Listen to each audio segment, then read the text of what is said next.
안녕하세요. 저는 30살 예비 신부고 신랑 될 사람도 저와 같은 나이인 30살입니다. 올해로 연애는 5년째를 맞았어요. 결혼식 날짜를 저희 연애 시작한 기념일로 맞추기 위해서 정신없이 준비 중입니다. 5년이라는 긴 연애를 하면서 결혼까지 생각할 만큼 남자친구에게는 큰 확신을 가지고 있었어요.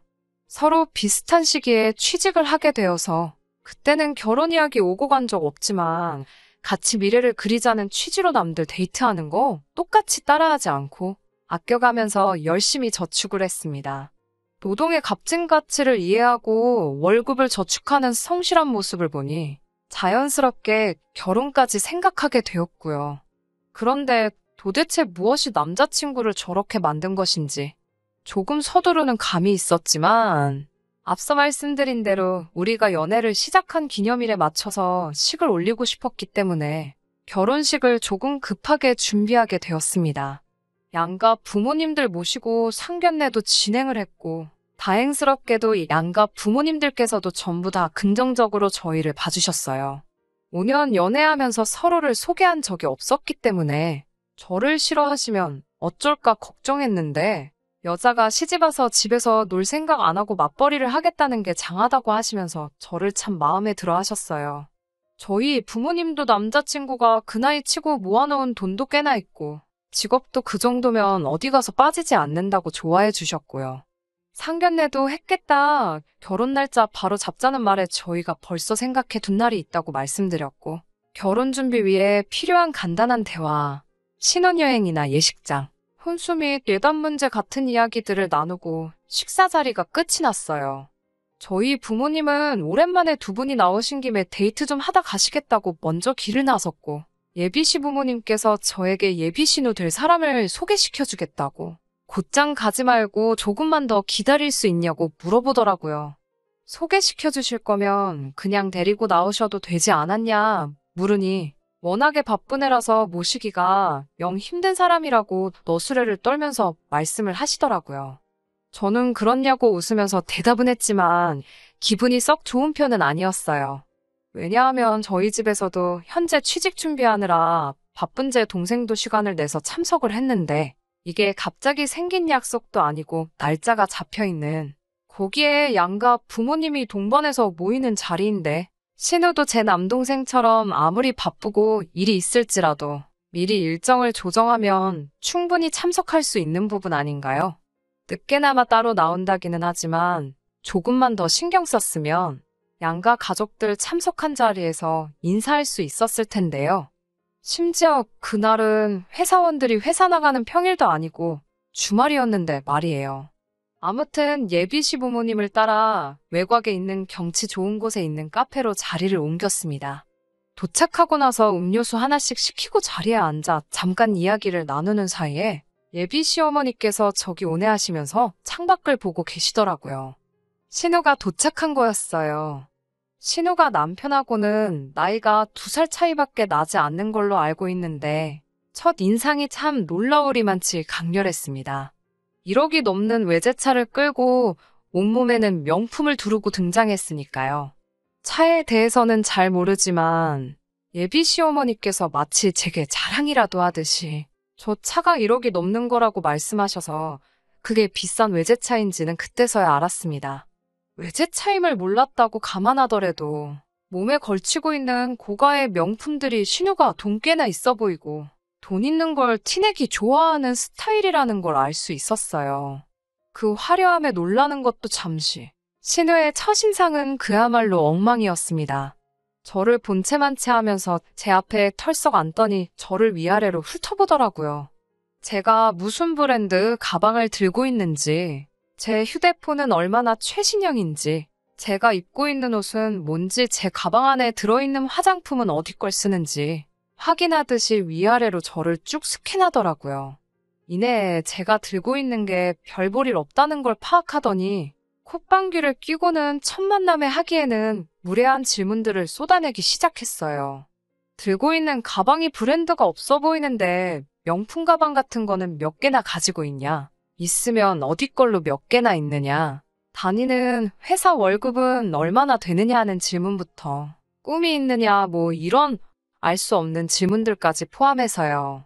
제 대답이 마음에 안 들었는지 예비 신우는 자기가 이러고 있는 시간에도 얼마를 더 벌 수 있는지 아느냐 하는 알 수 없는 말을 남기고 괜한 일로 시간 낭비했다는 식으로 투덜대더니 이만 가보겠다며 혼자 자리를 떠나더라고요. 동생이 결혼할 상대 앞에서 그렇게 무례한 행동들을 쏟아냈는데도 예비 시부모님이나 남자친구는 예비 신우한테 아무 말도 안 하고 오히려 눈치를 보듯이 어려워한다는 게 느껴졌습니다. 남자친구한테도 따로 너네 누나 왜 저러냐고 물어보고 싶었지만 속으로 꾹꾹 눌러 참았습니다. 어차피 결혼을 한다고 하더라도 저 신우와 제가 1년에 몇 번이나 마주칠까 하는 생각이 들었거든요. 저를 소개받는 어찌 보면 가족 모임일 수도 있는 자리에도 본인이 바쁘다는 핑계로 도착도 늦게 했고 자리에 와서도 얼마 있지도 않아서 다른 가족들 의사도 물어보지 않고 혼자 떠났으니 결혼 후에도 그렇게 마주치며 살 일은 없을 거라고 생각하고 신우의 무례는 저 혼자 모르는 척 하기로 했습니다. 신우와의 첫 만남을 제외하고서는 그동안 남자친구와 결혼 이야기 오고 가면서 한 번도 의견이 부딪힌 적이 없었어요. 그런데 정말 생각하지도 못한 문제로 남자친구와 충돌이 생겨버려서 당황스러운 상황이에요. 예단과 예물은 양가 부모님들 허락하에 생략을 하기로 결정했고 남자친구와 제가 여태 연애하면서 모아놓은 돈이 상당했기 때문에 돈을 합쳐서 경기도권 신도시에 있는 신축 아파트를 매매하기로 했습니다. 혼수는 양가 부모님들께서 반반씩 보태 채워주시기로 했고 스드메부터 해서 그 외 다른 준비들 모두 정말 아무런 의견 다툼 없이 자연스럽게 진행되고 있었어요. 행복한 신부가 되는 것 말고는 이제 더는 남은 게 없다고 생각했는데 남자친구가 그런 제 기대에 찬물을 확 끼얹어 버렸네요.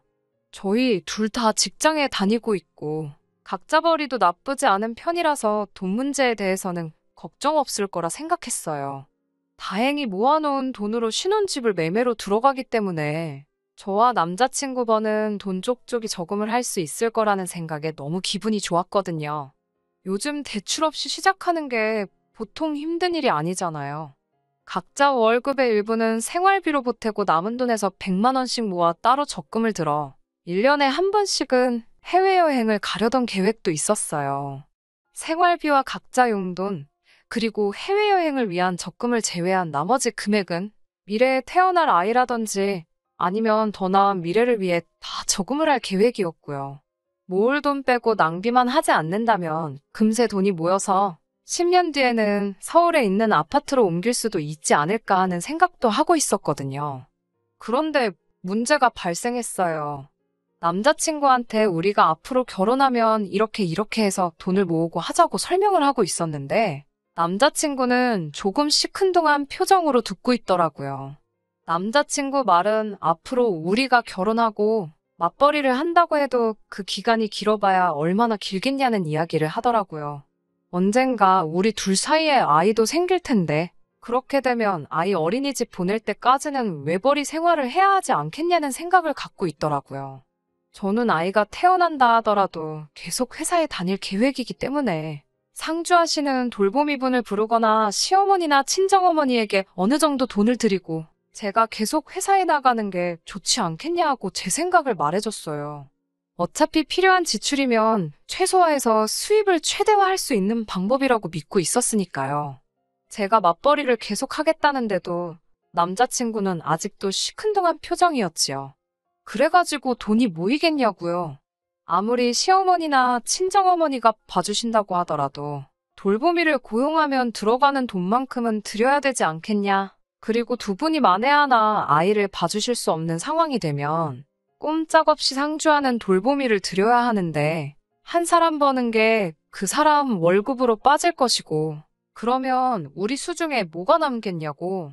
맞벌이를 하는 거나 외벌이를 하는 거나 큰 차이가 없는 것 아니냐고 하더군요. 물론 아이 돌보는데 들어가는 비용이 큰 것은 사실이지만 제 월급이 돌보미분을 써도 모자랄 정도가 아니거든요. 물론 엄청 많이 남는 것도 아니지만요. 그래도 단돈 50만 원, 100만 원이라도 더 벌게 될 텐데 그게 외벌이랑 뭐가 다르냐는 말은 조금 서운했어요. 둘이서 월급도 그렇게 큰 차이가 나는 게 아니거든요. 남자친구 말은 앞뒤도 조금 안 맞았지요. 아이 때문에 회사를 그만두는 건 싫다. 맞벌이를 계속하면 좋겠다고 하는데 돌보미도 쓰기 싫고 양가 부모님께 돈을 드리는 것도 싫다. 그런데 또 아이는 가졌으면 좋겠다. 사실 말도 안 되는 억지잖아요. 그래서 당최 당신 생각은 어떻길래 말하는 것마다 다 싫다고 하는 거냐고. 내 생각보다 좋은 생각이 있으면 말해달라고 했어요. 그랬더니 앞뒤 다 잘라먹고 자기 누나, 그러니까 예비신우 이야기를 하더라고요. 누나가 타는 차 봤지? 누나가 들고 있는 가방도 봤지? 이러면서 대체 무슨 말을 꺼내려고 자기 누나 이야기를 저렇게 늘어놓는가 싶었습니다. 그런데 남자친구는 제게 정말 어이없는 제안을 제게 하더군요. 저랑 남자친구의 월급을 합치면 700만 원 언저리 정도 되는 돈이거든요. 당장은 우리 둘뿐이니까 생활비는 50만 원 정도면 충분하지 않냐고 하네요. 다 큰 성인 둘이서 생활비가 어떻게 50밖에 나오질 않느냐 하니 회사 식당에서 저녁까지 먹고 들어오고 차는 사지 말고 대중교통을 이용해서 출퇴근하고 허리띠를 졸라매서 모으자고 하더라고요. 아무리 아낀다고 해도 각자 써야 할 돈에 씻기며 교통비까지 50만 원으로 때우자는 게 말이 안 된다고 생각했어요. 회사 식당이 아무리 가격이 싸도 둘이서 두 끼를 해결하면 최소 20만 원이고 교통비까지 생활비에서 충당하면 15만 원 정도 나오거든요. 그런데 나머지 돈으로 관리비며 공과금을 다 내는 게 말이나 되나요? 그리고 주말에는 물만 마시고 살 것도 아니잖아요. 갑자기 남자친구가 돈만 열심히 모았지. 사실 경제관념이 하나도 없는 게 아닐까 하는 생각이 들기 시작했어요. 그래서 한 달에 650만 원을 다 저금을 하자는 거냐고. 무작정 모은다고 다 좋은 게 아닌 것 같다. 돈 아끼는 것도 좋지만 그건 절약을 넘어서 궁상을 떠는 게 아니냐고.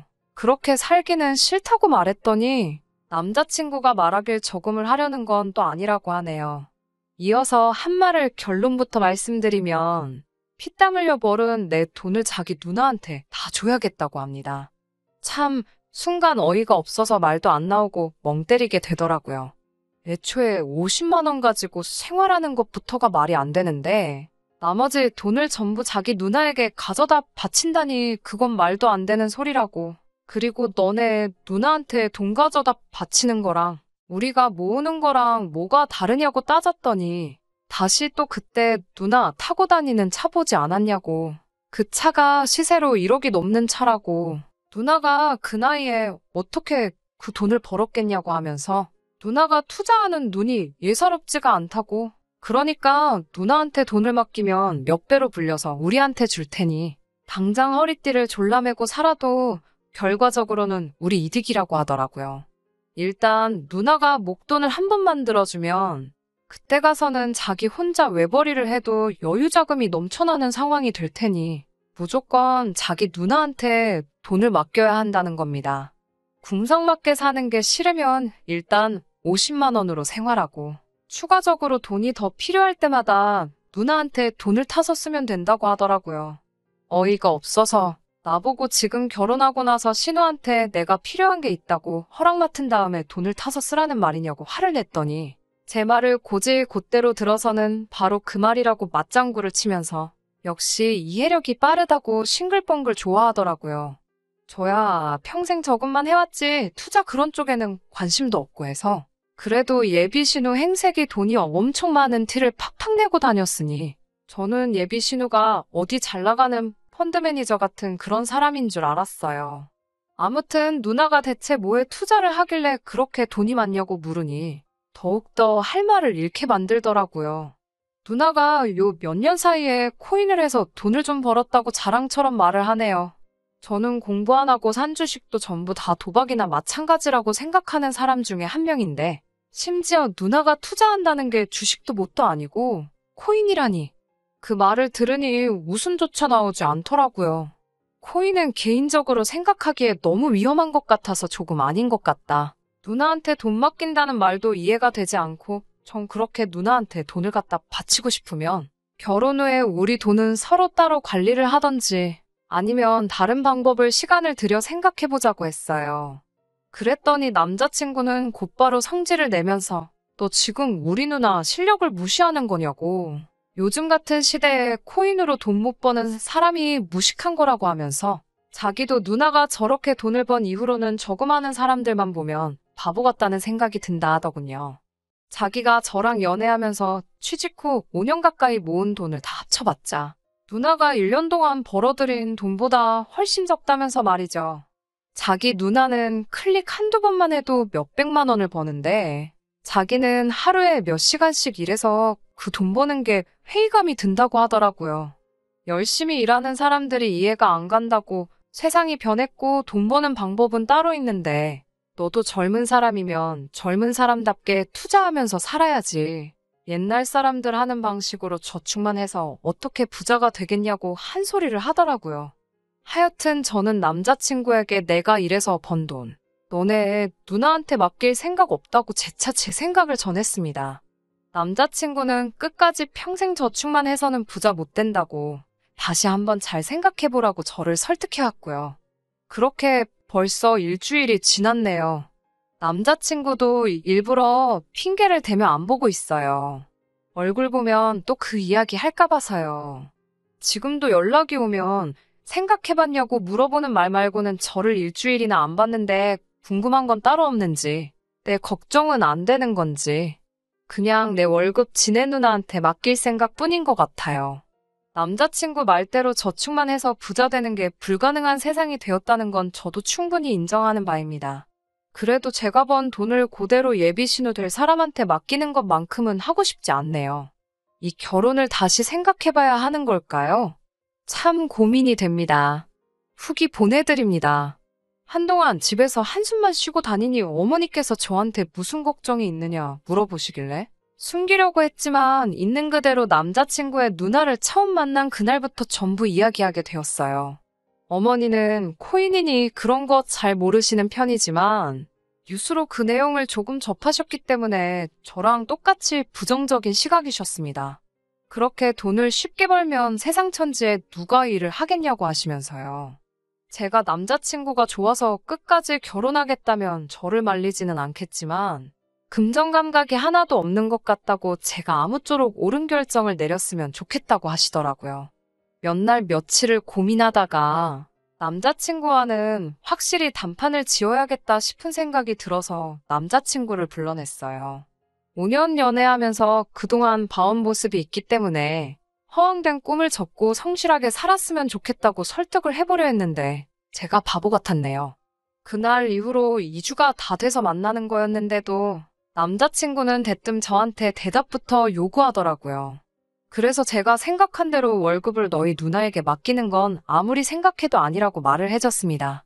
그런데 남자친구도 월급을 맡기는 건 자기도 생각해봤는데 조금 아닌 것 같다며 제 말에 동의를 하더라고요. 그때 설마 그동안 혼자 반성하고 제정신을 차렸나 싶어서 조금 감동스럽기도 했는데 그런 게 아니었네요. 기어이 저를 더 실망시키더라고요. 저랑 안 만나는 동안 누나한테 자주 찾아가며 상담을 받았답니다. 누나 말로는 한 달에 한 번씩 월급 650으로 투자해봐야 푼돈밖에 안 된다고. 어차피 자기한테 돈 관리를 맡길 거면 저희 신혼집 사려고 모아놓은 그 돈을 맡기라고 했답니다. 돈이 돈을 벌어준다고 이왕 하는 거 통 크게 하는 게 낫지 않겠냐고요. 한두 달만 맡겨놔도 경기도권 신축이 아니라 서울 강남에 있는 한강뷰가 보이는 아파트에서 신혼생활을 시작할 수 있을 거라고 굳게 믿고 있더라고요. 이쯤 되니까 남자친구가 사람이 아니라 뭔가에 미친 광신도처럼 보였습니다.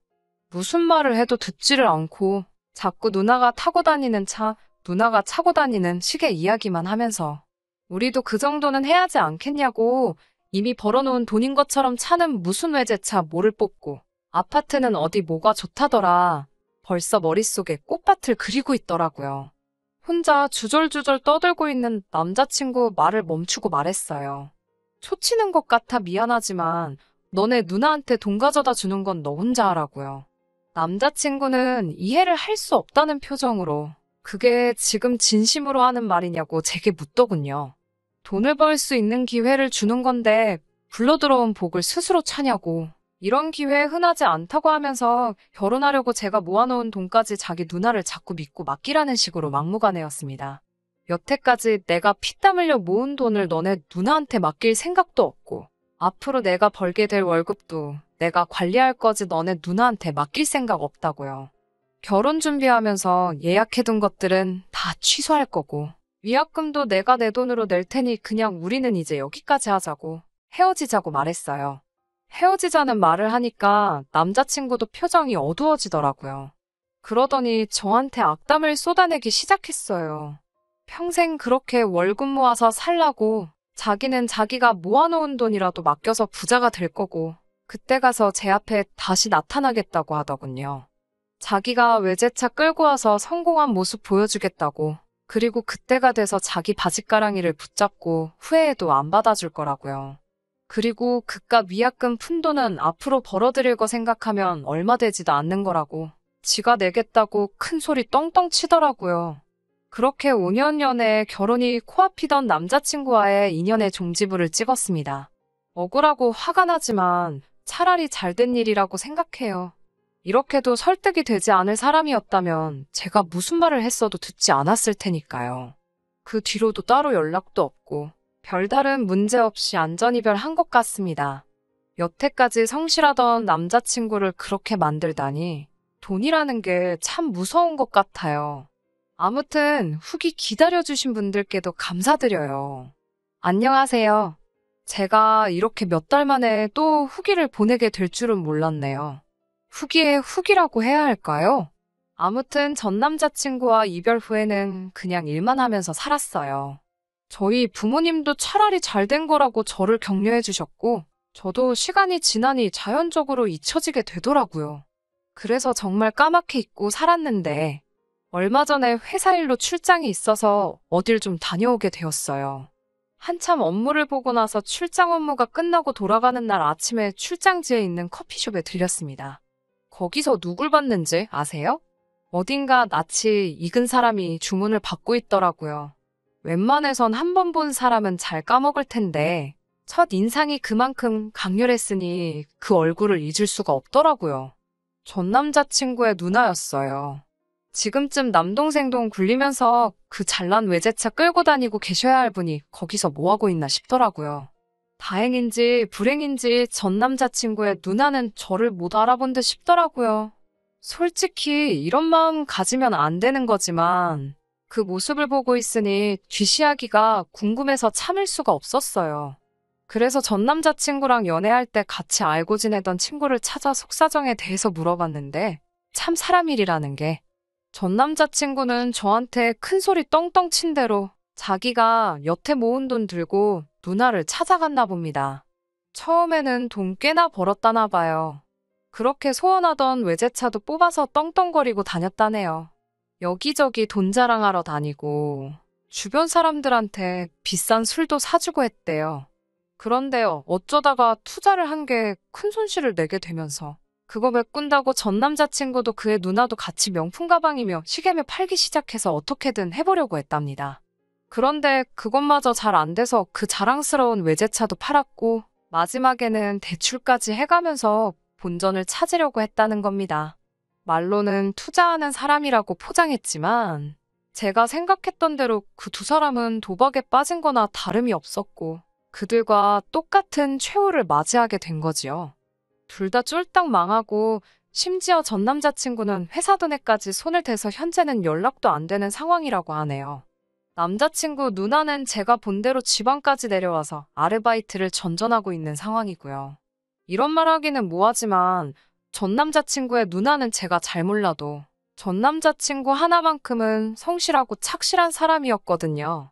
그런 사람을 저주경으로 만들다니 돈이라는 게 정말 무섭다는 사실을 다시 한번 깨닫게 되네요. 저 또한 전 남자친구를 믿었다면 저 꼬라지를 면치 못했을 거예요. 제 중심 잘 잡아서 천만다행이라고 생각하고 저들의 몰락을 거울 삼아 저도 일확천금을 기대하지 말고 제게 주어진 대로 성실하게 살아야겠어요.